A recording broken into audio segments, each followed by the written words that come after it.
সবাইকে পাচ্ছ?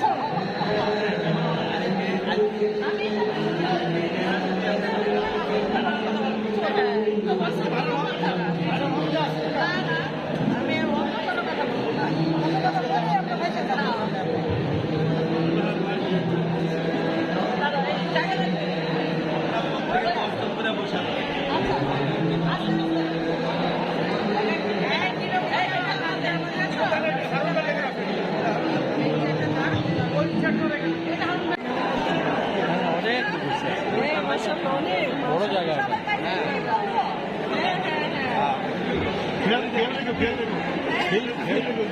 নেক্সট তো তুমি খেয়েছিলে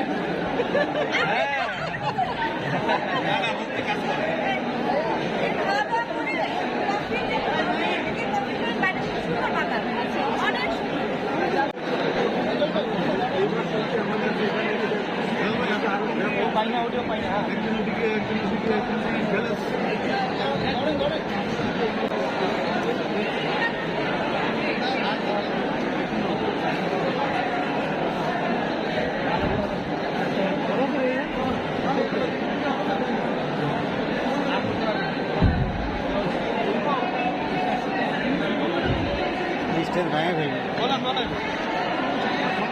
হয়ে গেছে, কোরআনের হাফেজ হয়ে গেছে।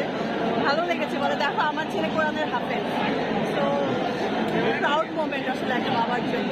জলিল ভাইয়ের ছেলের সঙ্গে আপনার কোনো কথা হয়েছে? হ্যাঁ হ্যাঁ হ্যাঁ। কি বলেছে? না, বললো যে খাবারের সময় কেন ওরা ছবি তুলছে। খাবারের সময় ছবি তোলাটাকে আপনি কিভাবে দেখেন? আসলে আমরা তো ইউজ টু হয়ে গেছি, বেচারা তো ইউজ টু না, এই জন্য বলছি যে খাবারের সময় ছবি না তুললে ভালো হয়। ওই তো আনইজি ফিল করছিল, তো আমি তাকে একটু কমফোর্ট দেওয়ার ট্রাই করেছি। ঠিক আছে, আর কোনো প্রশ্ন? ওকে, থ্যাংক ইউ বাবু আপু। ভাইয়া এক সেকেন্ড একটা ছবি দিলে তো বস মামুন ভাই আপা আজকে নিয়ে আমি একটা ছবি দিতেছি এই দেখেন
আগে যা যা বলেছিলাম ভোট দেওয়া চেষ্টা কিন্তু সেভাবেই চলছে।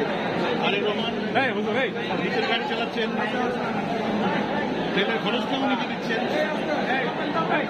কোন এমপি দাঁড়িয়ে থাকছেন। এরকম যদি হয়, এবার যদি দেশ চলে, আমাদের দেশ অনেক সুন্দর হয়। আমাদের তারেক রহমানের জন্য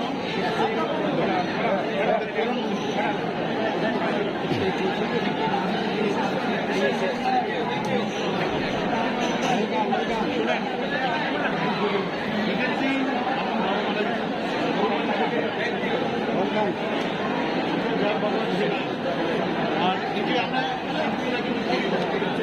চলচ্চিত্র বলেন, যারা ড্রামা করেন, গান করেন, তাদেরকে সুন্দর করে স্মরণ করছি।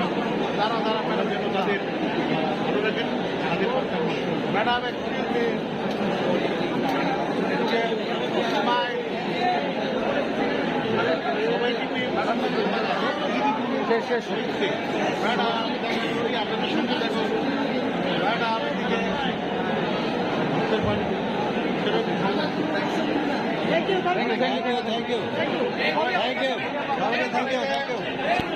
ঈদ মুবারক। এটা তোমাদের কেমন লাগে বলো? আগে আমাকে দেখা করলে তোমরা প্রশ্ন করতা যে বিয়ে করছেন কবে? এখন এই যে হাজবেন্ডে দাঁড়িয়ে আছে, তোমাদের কেমন লাগছে বলো?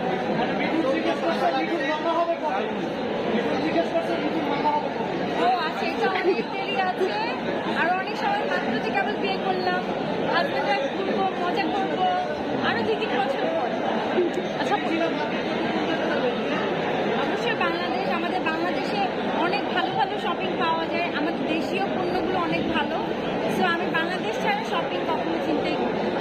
তো আরেকটা প্রশ্ন আমি করবো, সাহেব ভাইয়া থ্যাংকস টু সবাই জয় অনেকেই আসলে অনেক কষ্ট করেছে আমাদের একসঙ্গে করবার জন্য। তো থ্যাংকস টু আপু, ইফতার কি বেশিরভাগ সময় বাসায় করা হয় নাকি বড় কোনো রেস্টুরেন্টে, 5 স্টারে? অনেক সময় আমরা শুনে থাকি তারকারা 5 স্টারে ইফতার করে, আপনার ক্ষেত্রে কি সেটা হয় কিনা? আমার বাসায় ইফতারিটা খুব পছন্দের, ভালো লাগে বাসায় করতে। কারণ রোজার সময় চাই যে নামাজটা যেন মিস না হয়, বাসা থেকে উঠে নামাজটা মিস হয়, বাইরে থেকে নামাজ সামটাইমস কাজা হয়ে যায়, বাট বাইরেও আসলে করা হয়, 5 স্টারেও করা হয়, দ্যাটস ট্রু। আচ্ছা, সেহের সময় মানে খুব ভোরে ঘুম থেকে ওঠা, আমরা তো অভ্যস্ত নই এই ইয়েটার সঙ্গে। ভোরে ওঠার সময় কোনো খারাপ লাগে কিনা যে এত ভোরে উঠতে হয়? না আসলে রমজানের মাসে 1 মাস মাত্র, সিয়াম সাধনের মাস, এটা একটা অন্য রকমের একটা সৌন্দর্য, এটা আমার ভালো লাগে। আচ্ছা। রমজান মাসে পুরো সময়টাই আমার ভালো লাগে। আচ্ছা আপু, এই রোজাটা কিভাবে কাটবে আপনার, মানে কাজ কি আছে বা প্ল্যানটা কি আপনার? আমি জাস্ট কক্সবাজার থেকে আসলাম, আমি টসটস সিনেমার কাজটা শেষ করে আসলাম। এরপরে আবার আরেকটা সিনেমার গানের কাজ বাকি আছে, কিছু শুট আছে। আর ঈদের প্ল্যানটা কি, ঈদের দিনের বেসিক্যালি? ঈদের দিনে এবার অস্ট্রেলিয়া থেকে আমার বোন আসবে আবার ঈদ করতে, আম্মা আছে, হজে যাওয়ার আগ পর্যন্ত দেশে আছে। সো ঈদ এবার অনেক ভালো হবে। আচ্ছা, ঈদে আপনার পছন্দের রেসিপিগুলো আমাদের যদি একটু বলতেন, বা আপনি নিজে রান্না করেন কিনা? ঈদে আপনি নিজে রান্না করে খাওয়ান কিনা আপনার পছন্দ? আচ্ছা, সামনে ঈদে আপনাদের পরিকল্পনা, ঈদে কোথায় যাবেন, মানে ঈদের সময়টা কিভাবে কাটাবেন? ভাইয়া যেহেতু সাথে আছে। ঈদ সাধারণত বাসায় করা হয়, আত্মীয়-স্বজন ফ্যামিলির সাথে করা হয়। আর এবার ঈদের প্ল্যান আছে রাজশাহী যাওয়ার, রাজশাহীতে আমার এক বান্ধবীর বিয়ে, সো ঈদের দিন রাতেই চলে যাবে রাজশাহী। আপু, ঈদের হচ্ছে সালামি একটা বড় বিষয়, আমরা প্রত্যেকে দেখি ভাই, এ ববি আপা, এক সেকেন্ড, ববি আপা এদিকে।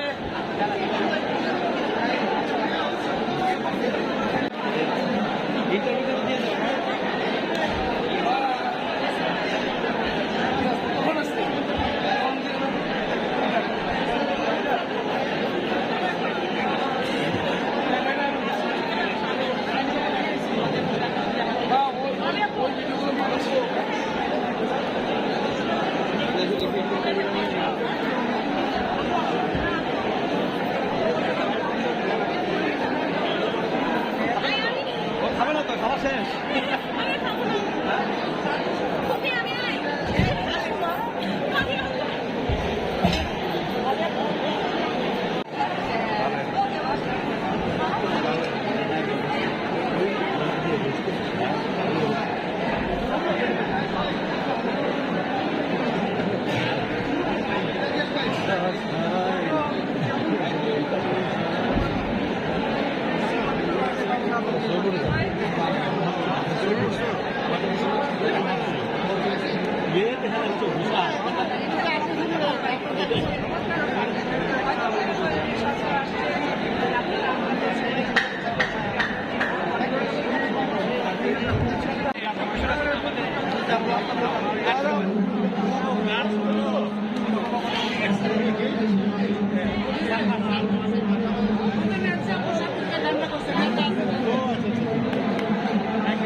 না, আমার পিসি তো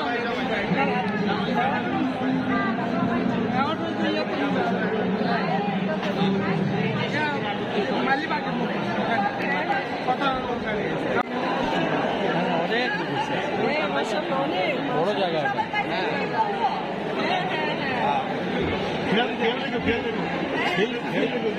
নেক্সট তো তুমি প্রেসিডেন্ট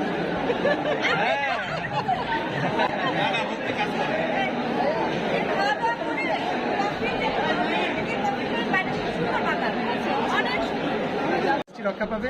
সো আপনাদের কাছে সবসময় আমাদের কৃতজ্ঞ থাকবে, আপনারা সবসময় বাংলা ছবি দেখবেন এবং আপনারা আজকে যারা আছেন সবাই কাছে অনেক বেশি কৃতজ্ঞ যে আজকে আপনারা আসছেন। Thank you so much. Thank you. আমরা আবার ওয়েট করছিলাম।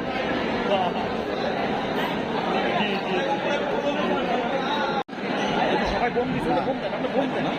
হেলদি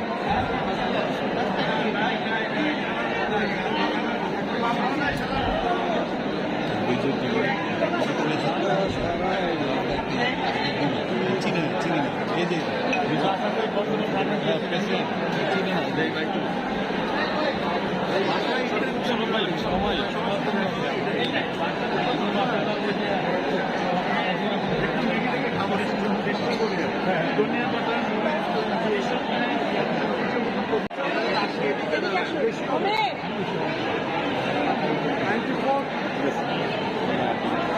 কেমন আছো?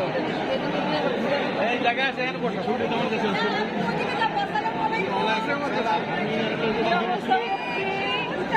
সুন্দর অ্যারেঞ্জমেন্ট করেছো। একটা ছবি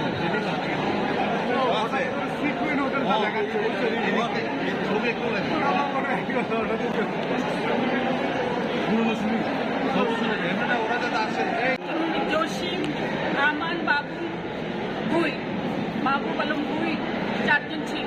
4 জনের মধ্যে আমার হাজব্যান্ড 3 নম্বর, উনি মারা গেছেন। এখন আল্লাহর রহমতে আমার ভাই বেঁচে আছেন। এই 4টা লোকের অনেক অবদান আছে ইন্ডাস্ট্রিতে। তো আমরা কি ভুলে গেছি এই অবদান?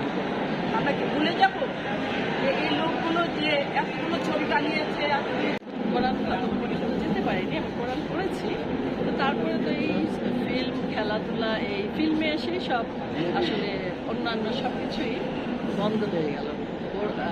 নামাজ রোজা তো আর বন্ধ হয়নি। আমরা মুসলমান, আল্লাহ খুদার নাম নেব, ধর্ম পালন করব, নামাজ রোজা করব, এটা তো আছে এবং থাকবে। হয় এখানে কিন্তু অনেক শিল্পী আসে। আগে স্পেসিফিক একটা শিল্পীর মানুষ নাম জানতো। আগে কেবলমাত্র সিনেমা দেখতে হলে সিনেমা হলে যেত, যার ফলশ্রুতিতে ছোট্ট একটা চরিত্র অভিনয় করলেও মানুষ শিল্পী হিসাবে চিনত। কিন্তু এখন চিত্রনায়ককে 2-3টা ছবিতে অভিনয় করলেও নায়ককে মানুষ চিনে না। কারণ হচ্ছে কি, এখন নায়ক চিনলেও নায়কের নাম জানে না। আবার এমন হয় যে আমি এক জায়গায় গেলাম, কোথাও যাওয়ার পর একজন আমাকে বলছে যে ভাই তোমাকে তো চেনা চেনা লাগে, কোথায় যেন পরিচয় হয়েছে। অর্থাৎ সে কিন্তু আমার কোনো একটা কাজ দেখেছে, কিন্তু আমি যেহেতু অভিনেতা সেটা আগের মতন এখন ফোকাস হচ্ছে না। এটা অনেক বড় একটা গ্যাপ। আরেকটা বিষয় একটু বলতে চাই আপনাদের প্রশ্নে বাইরে, যে আমাদের আজকে এবং গতকাল মানে 17 তারিখে যে মৃত্যুবার্ষিকী গেছে ওইটা নিয়ে আমি আসলে এই সময় একটু মৃত্যুবার্ষিকী তো হয়, করে ছোট থেকেই করে। আবার মান্নার ফ্যান পেজ আছে, যারা ভক্তরা আছে তারাও করে। আসলে যে মরে গেছে, এটা মরা বলবো না, একটা শিল্পী মরে গিয়ে জীবিত থাকে। তো মান্না ভাই সেই পর্যায়ে আছে, তারপর সালমান শাহ সেই পর্যায়ে আছে, রাজ্জাক ভাই সেই পর্যায়ে আছে। শিল্পী কখনো মরে না, শিল্পী সবসময় জীবিত থাকে।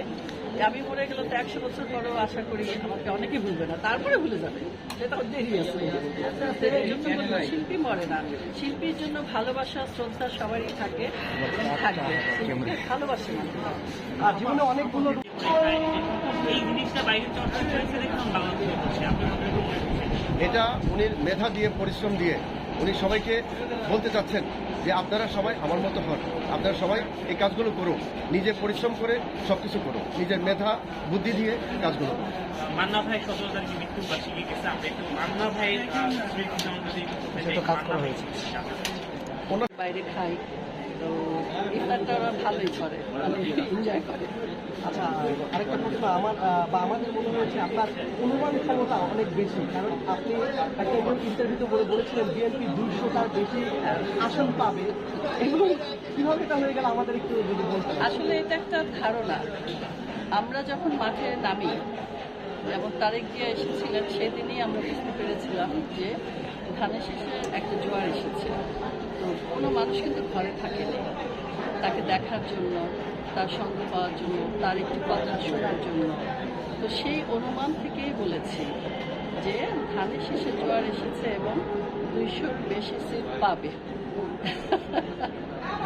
আচ্ছা, 200 বেশি সিট পেল সরকার।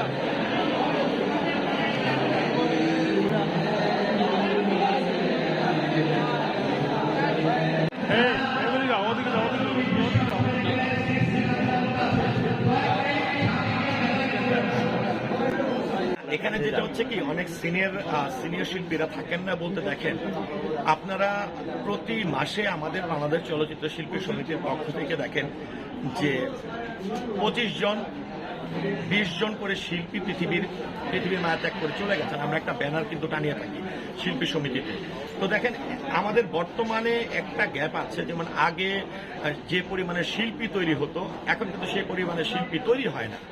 তো আরেকটা বিষয় হচ্ছে যে 80-র দশক মাঝখানে অশ্লীলতা আমাদেরকে আরো বেশি গ্রাস করেছে, যার ফলশ্রুতিতে 90 দশকের পরে অনেক সিনিয়র শিল্পীরাই কিন্তু মুখ ফিরিয়ে নিয়েছেন, অনেক গুণী শিল্পীরা মুখ ফিরিয়ে নিয়েছেন, যাদেরকে আবার সম্ভব হচ্ছে না তাদেরকে ফিরিয়ে নিয়ে আসা।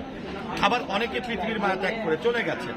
তো একটা বিষয় হচ্ছে যে আসলে অভিমানের যে বিষয়টা আমি বলবো, সন্তানরা ভুল করবে, আবার সন্তানদের ভুল করার পরে তাদেরকে ক্ষমা করার দায়িত্ব কিন্তু অভিভাবকদের। অনেক সিনিয়ররা কিন্তু আবার নিজেরাও আক্ষেপ করেন, হ্যাঁ একটু যেতে চাই, কেউ যদি নিয়ে যেত। আমরা কিন্তু বর্তমান সময়ে আপনারা নিশ্চয়ই লক্ষ্য করছেন যে আমরা অনেক সিনিয়রদেরকে কিন্তু উপস্থিত করার চেষ্টা করি। আরেকটি বিষয় হচ্ছে যে 80 দশকের অনেক শিল্পীরা তো অসুস্থ, অনেকে দেশের বাইরে চলে গেছে, যার কারণে কিন্তু এত শিল্পী দেখা যায় না। আগে শিল্প অঙ্গনে আরো পরিবর্তন আসবে, ডেফিনেটলি পরিবর্তন আসবেই। পরিবর্তন আসার জন্যই তো আসছে। দেশের পরিবর্তন বলেন, চলচ্চিত্র বলেন, এবং সবার পরিবর্তন এই সরকার আসছে, এবং আমি আশা করব পরিবর্তন হয়ে যাবে অচিরেই। যারা হিংসা গীবত করে তারা এই কথা বলবেই, ভালো কথা কোনদিকে বলে না, ভালো কথা ছড়াই খুবই কম। উনি দেশের কাজ করতেছেন, ওনার নিজের জন্য নয়, উনি সমাজের কাজ করতেছেন, দেশের মানুষের কাজ করতেছেন, এবং করে যাবেনই। অনেকে বলছেন তার ভিতরে এই চেঞ্জ মন দিয়ে ছবিটা দেখে বাংলা চলচ্চিত্র যাতে টিকিয়ে রাখে। চলচ্চিত্রের এত বড় শিল্পী